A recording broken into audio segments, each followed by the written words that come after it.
सर्वेभ्यो नमो नमः। मैं doctor Praful sir. आप कैसे हैं? मुझे आशा और विश्वास है कि आप अच्छे होंगे। मेरे यूट्यूब चैनल पर आप सभी का स्वागत है। जैसा कि हम लोग पढ़ रहे हैं संधि। संधि में व्यंजन संधि का भेद हम लोग 7 पढ़ चुके हैं। आज हम लोग पढ़ेंगे 8वां भेद, जिसका नाम है अनुनासिक व्यंजन संधि। इसका सूत्र क्या है? इसका सूत्र है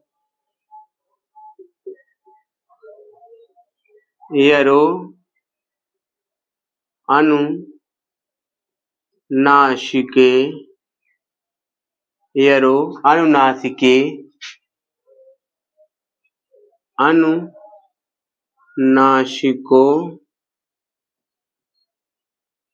व। ये सूत्र क्या कहता है? यरो अनुनासिके अनुनासिको व।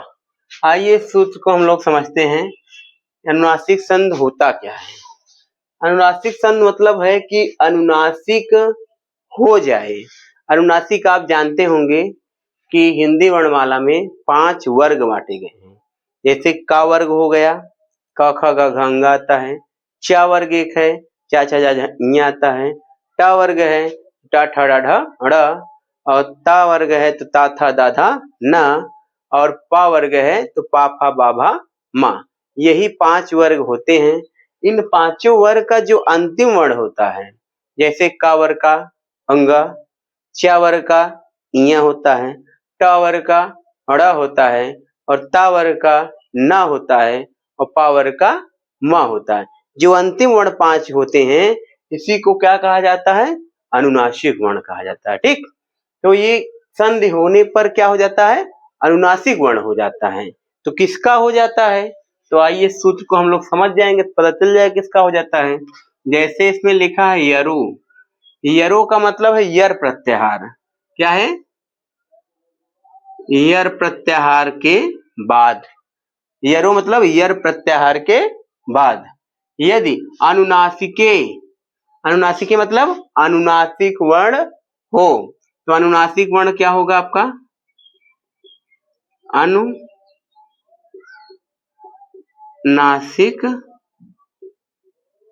वर्ण हो। यदि यर प्रत्याहार के बाद कोई क्या हो? अनुनासिक वर्ण हो। अनुनासिक मतलब समझ रहे हैं, अंगा, इया, अड़ा, ना और पा, ये 5 होते हैं अनुनासिक। कौन कौन से होते हैं?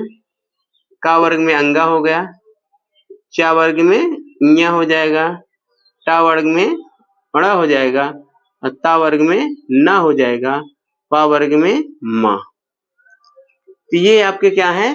अनुनासिक वर्ण यही 5 होते हैं। तो यर प्रत्याहार के बाद यदि अनुनासिक वर्ण हो तो आप उसका क्या करते हैं? अनुनासिक करो अथवा ना करो, दोनों विकल्प देता है आपको।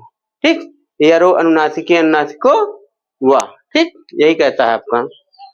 इसका आइए इसका उदाहरण देखते हैं। तो समझ गए होंगे क्या कहता है कि यदि प्रथम पद के अंत में क्या मिले? हमारा यर प्रत्याहार का वर्ण मिले, और द्वितीय पद के प्रारंभ में क्या मिलेगा हमको? कोई अनुनासिक वर्ण मिले, तो इस यर प्रत्याहार का हम क्या कर सकते हैं? अनुनासिक वर्ण कर सकते हैं।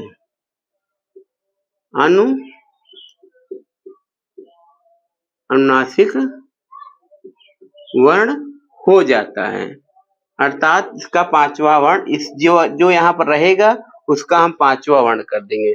का वर्ग रहेगा तो अंगा हो जाएगा, चा वर्ग रहेगा तो इया हो जाए, इसी तरह टा वर्ग रहेगा तो अड़ा हो जाएगा, और यहाँ पर ता वर्ग रहेगा तो ना हो जाएगा, और यहाँ पर अगर पा वर्ग रहेगा तो म हो जाता है। अर्थात संधि होने पर यही 5 चीजें होती हैं, अंगा, ञ, अड़ा, ना और मा, यही 5 चीजें हो जाता है। कब होगा?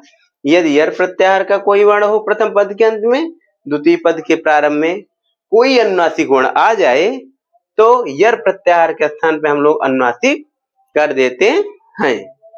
ठीक, जैसे देखिए,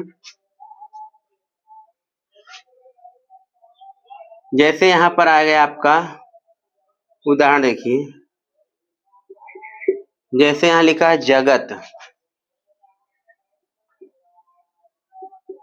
जगत धन नाथ लिखा गया है। क्या लिखा गया है? जगत धन नाथ। ये क्या कह रहा है देखिए, जब प्रथम पद के अंत में क्या मिलना चाहिए, तो यर प्रत्याहार का वर्ण होना चाहिए। तो यर कहाँ से आता है?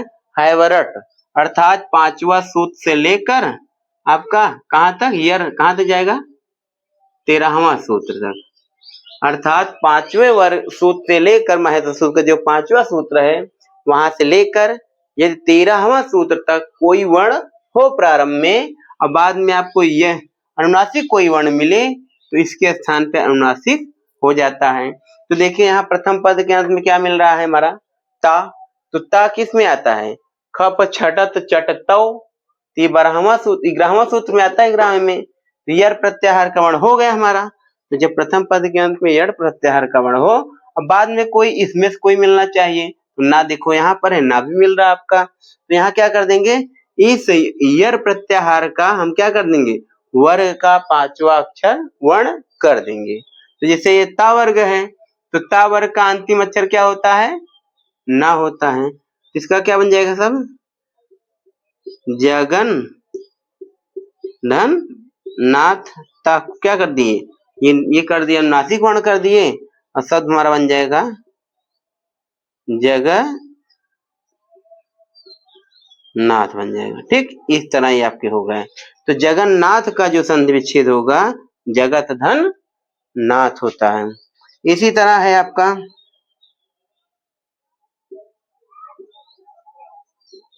दिक धन नागह। क्या लिखा है? दिक धन नागह। यहाँ पर देखिए प्रथम पद के अंत में आपको यर प्रत्याहार का वर्ण है तो कपय 12वां सूत्र है, यहाँ 13वां तक आता है तो 12वां आ ही जाएगा। तो यर प्रत्याहार का वर्ण है इसमें, बाद में कोई अनुनासिक वर्ण दिख रहा है आपको तो अनुनासिक है यहाँ पर, ये अनुनासिक है तो इसका क्या कर देंगे, इसका पांचवा वर्ण कर देंगे। का वर्ग का पांचवा अक्षर क्या होता है? अंगा।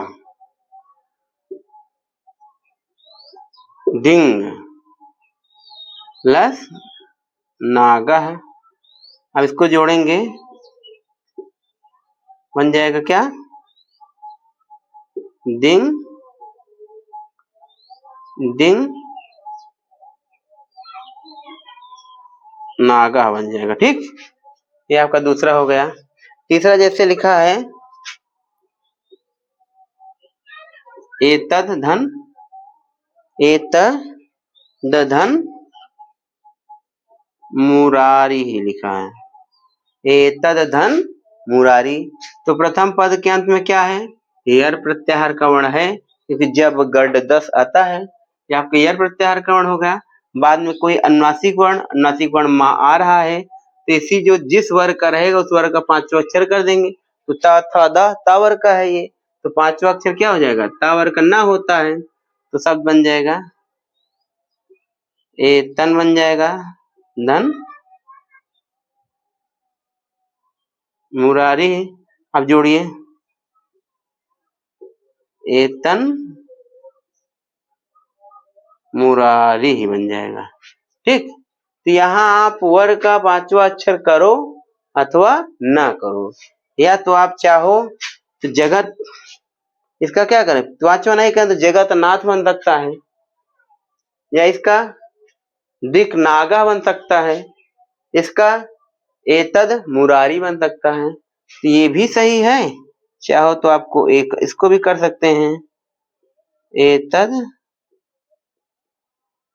मुरारी बन जाएगा। तो यहाँ पर कहता है ये संधि आपको क्या करना है, अगर अनुनासिक करना है तो इस संधि से यहाँ पर अनुनासिक कर दिए हैं, यहाँ पर नहीं किए हैं, इसलिए यहाँ वह लिखा अथवा।